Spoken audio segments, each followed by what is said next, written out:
Hello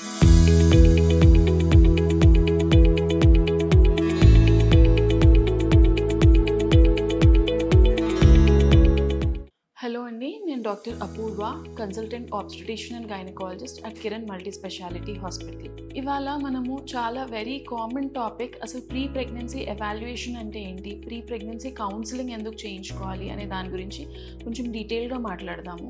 మనకున్న ఈ fast forward లైఫ్లో మనకి ప్రతి చోట గూగుల్ హ్యాండీ ఉండి ఎవ్రీ ఇన్ఫర్మేషన్ అవైలబుల్ ఉన్నప్పుడు all of us would want to know అసలు ప్రెగ్నెన్సీ ప్లాన్ చేసే ముందు ఏమేమి జాగ్రత్తలు తీసుకోవాలి, ప్రెగ్నెన్సీ ఎప్పుడు ప్లాన్ చేయాలి, ఇలాంటి బేసిక్ కౌన్సిలింగ్ ఇప్పుడు కంపల్సరీగా మ్యాండేటరీ అయిపోయింది.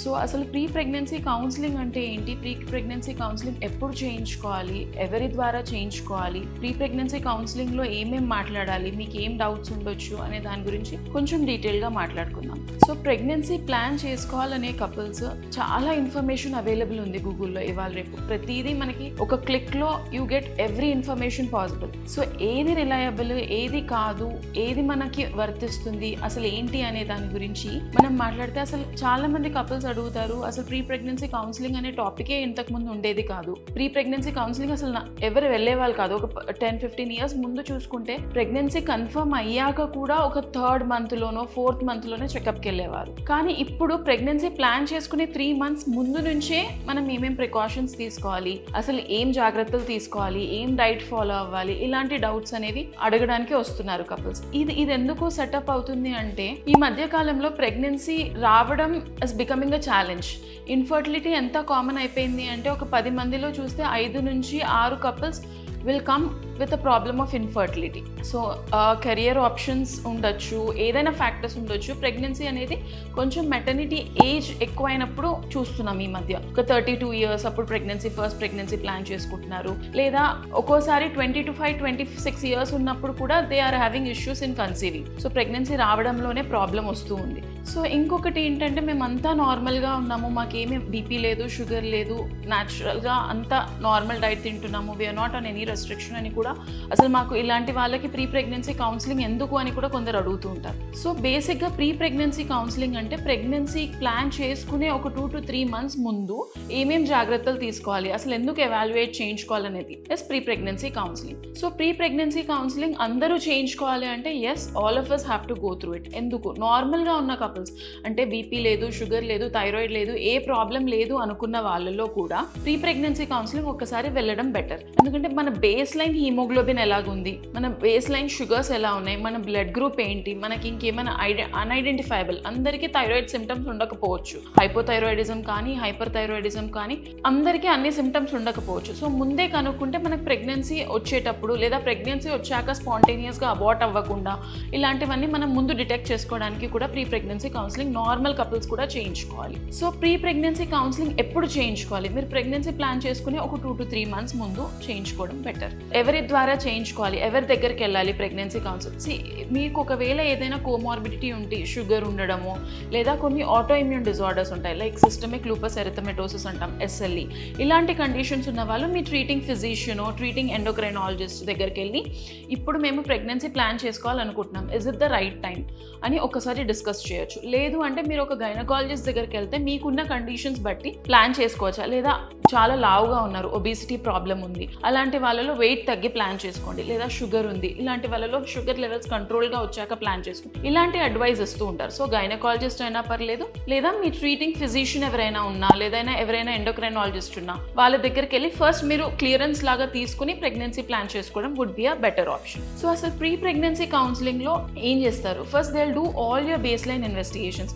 మీ హీమోగ్లోబిన్ ఎలా ఉంది, మీ బేసిక్ థైరాయిడ్ ఎలా ఉంది, మీ హార్మోనల్ స్టేటస్ ఎలా ఉంది, మీ షుగర్స్ ఎలా ఉన్నాయి, ఏదైనా యూరినరీ ట్రాక్ట్ ఇన్ఫెక్షన్ ఉందా, నార్మల్ కపులే, లేదు ఎవరికైనా ఏదైనా కోమార్బిడిటీస్ ఉన్నాయి, సపోజ్ హస్బెండ్కి డయాబెటీస్ ఉంది, అలాంటి వాళ్ళలో స్పర్మ్ క్వాలిటీ డిఫర్ అవుతుంది. సో సీమెన్ అనాలిసిస్ అవసరం అయితే, if they are not conceiving since the past 1 year, ఏదైనా డిఫికల్టీ ఇన్ కన్సెప్షన్ ఉంటే ఆ టార్గెటెడ్ ఇన్ఫర్మేషన్ కోసం మీరు మీ కన్సల్టెంట్ ఫిజిషియన్ దగ్గరికైనా గైనకాలజిస్ట్ దగ్గరికైనా డిస్కస్ చేయొచ్చు. లేదా ఏదైనా auto immune disorders like systemic lupus erythematosus ఇంత ముందు చెప్పుకున్నప్పుడు, లేదంటే ఇంకా ఏదైనా కోమార్బిడిటీస్ ఉన్న వాళ్ళలో ఆ పర్టిక్యులర్ డ్రగ్స్ వాడుతున్నప్పుడు, ఇప్పుడు హైపర్ టెన్షనే ఉంది, బీపీ ఎక్కువ ఉన్నది, మీ బీపీకి టాబ్లెట్స్ వాడుతున్నారు. సో అలాంటి వాళ్ళలో కొందరు ఏసీ ఇన్హిబిటర్స్ అని ఉంటాయి, ఎనలాప్రిల్ లాంటివి, అలాంటివి వాడుతున్నప్పుడు మనం అవి స్టాప్ చేసి ప్రెగ్నెన్సీ ప్లాన్ చేసుకోవడం ఉంటుంది. లేదా షుగర్ ఉంది, షుగర్ ఉన్నప్పుడు ఆ షుగర్ లెవెల్స్ కంట్రోల్లో ఉన్నాయా లేవా, 3 months కి మనం చూసుకునే వాల్యూ HbA1c అని ఒక టెస్ట్ ఉంటుంది. ఆ టెస్ట్ ఆ వాల్యూ నార్మల్ ఉందా లేదా, నార్మల్ చేసుకున్నాక ప్లాన్ చేసుకోవడం బెటర్ ఉంటుంది. HbA1c లెవెల్ మోర్ దెన్ 6.4 ఉంటే మనకు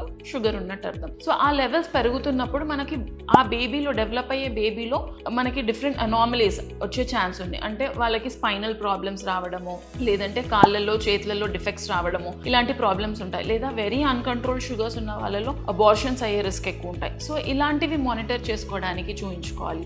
లేదు అంటే ఏదైనా డ్రగ్స్ పైన ఉన్నారు, సపోజ్ ఏదైనా టెరటోజెనిక్ డ్రగ్స్ ఉంటాయి, కొన్ని డ్రగ్స్ ప్రెగ్నెన్సీ వాడే ముందు ఆపేసేయాలి. కొన్ని డ్రగ్స్ ఏంటంటే that will have effect on the foetus, ఆ డెవలప్ అయ్యే బేబీ పైన ఎఫెక్ట్స్ ఉంటాయి. సో ఆ డ్రగ్స్ ఆపేయాలి.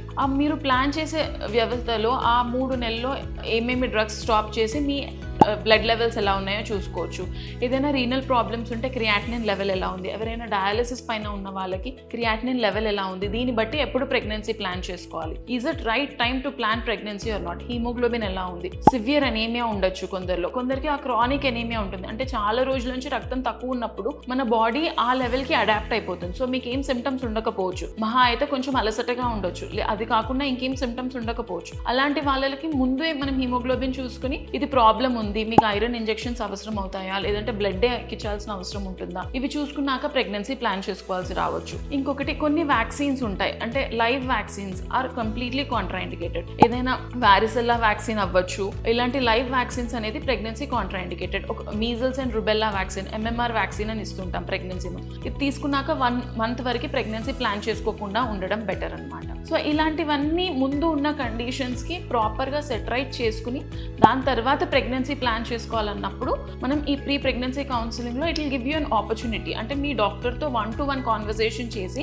మీకున్న డౌట్స్ని క్లారిఫై చేసుకుని ఆ తర్వాత you will be prepared for the best thing. So these all things. So ఇంకా ఏం డిస్కస్ చేయొచ్చు అంటే, ఒకటి ఇంతకు ముందు ప్రెగ్నెన్సీలో, సపోజ్ ఇది ఫస్ట్ ప్రెగ్నెన్సీ కాదు మీది, ఇంతకు ముందు ప్రెగ్నెన్సీలో ఏదైనా ప్రాబ్లం వచ్చి ఉండొచ్చు, ఇప్పుడు మళ్ళీ మీరు ప్రెగ్నెన్సీ ప్లాన్ చేసుకుంటున్నారు. సో అలాంటి కండిషన్లో సేమ్ అదే మీకు రిపీట్ అవ్వకుండా మీరు ప్రీ ప్రెగ్నెన్సీ కౌన్సిలింగ్లో ఆ డౌట్స్ క్లారిఫై చేసుకోవచ్చు. ఏదైనా మేనరికం లాంటి ఇష్యూస్ ఉన్నప్పుడు, కాన్సాంగ్విటీ ఉండి ప్రతిసారి అబార్షన్స్ అవుతున్నాయి, రికరెంట్ ప్రెగ్నెన్సీ లాస్ లాగా, అలా ఏమైనా ప్రాబ్లం ఉన్నప్పుడు మీరు ముందే డిస్కస్ చేసుకుంటే you will have a clear picture. అంటే తర్వాత ప్రెగ్నెన్సీ వచ్చాక ఏమేమి అనామలీ స్కాన్స్ చేయించుకోవాలి, ఏమేమి స్క్రీనింగ్, ప్రీ నేటల్ స్క్రీనింగ్ అంటాం, సో ఏం చేయించుకోవాలి, ఏమైనా కొన్ని ఆటోజోమల్ రెసెసివ్ డిజార్డర్స్ ఉంటాయి, ఇవి ఫ్యామిలీస్ లో వస్తుంటాయి అనమాట. సో మేనరికం ఉన్న వాళ్ళలో ఇవి మళ్ళీ రిపీట్ అయ్యే ఛాన్స్ ఉంటుంది అవేమన్నా. లేదంటే ప్రీవియస్ బేబీలో ఏదైనా స్పైనల్ డిఫెక్ట్స్, స్పైనా బైఫిడా అయి ఉండొచ్చు, సమ్ న్యూరల్ ట్యూబ్ డిఫెక్ట్స్, ఇలాంటివి ఏమన్నా ఉంటే మళ్ళీ రిపీట్ అవ్వకుండా మనం ప్రెగ్నెన్సీ ప్లాన్ చేసుకునే ముందే ఫోలిక్ యాసిడ్ లాంటి సప్లిమెంట్స్ తీసుకోవాల్సి రావచ్చు. లేదా అన్ఫార్చునేట్లీ ఏదైనా యంగర్ ఏజ్ లో ఓవేరియన్ మాలిగ్నెన్సీస్ ఏమైనా ఉండుంటే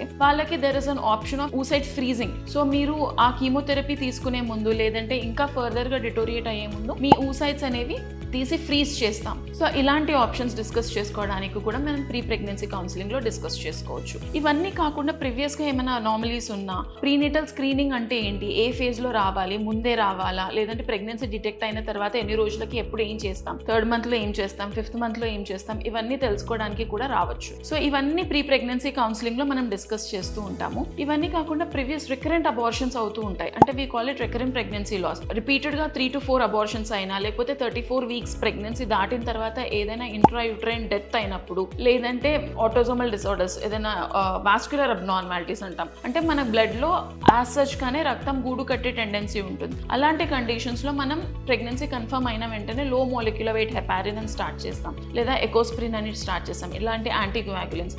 ఈ టాపిక్స్ అన్ని డిస్కస్ చేసుకోవడానికి కూడా మనం ప్రీ ప్రెగ్నెన్సీ కౌన్సిలింగ్ అటెండ్ అవ్వడం వుడ్ బి బెటర్. సో ఒక్కసారి ఏదైనా అబార్షన్ అయినా, లేదంటే రిపీటెడ్ గా మీకు ప్రెగ్నెన్సీ రావడంలో కష్టం ఉన్నా, మీరు ఒక 1.5 year నుంచి ప్లాన్ చేస్తున్నారు, అయినా కానీ ప్రెగ్నెన్సీ రావట్లేదు, ఇలాంటి వాళ్ళే అయి ఉండొచ్చు, లేదంటే కోమార్బిడిటీస్ ఉన్న వాళ్ళే అయి ఉండొచ్చు, లేదా ముందు ప్రెగ్నెన్సీస్ లో ఏమైనా ప్రాబ్లమ్స్ ఉన్న వాళ్ళు which should not be repeated. And then normal couples, ఇవన్నీ కాకుండా నార్మల్ కపుల్స్ కూడా ఒకసారి ప్రీ ప్రెగ్నెన్సీ ఎవాల్యుయేషన్ చేసుకుంటే మనం డీటెయిల్ గా ప్రెగ్నెన్సీకి బెటర్ గా ప్లాన్ చేసుకోవచ్చు. Okay, thank you.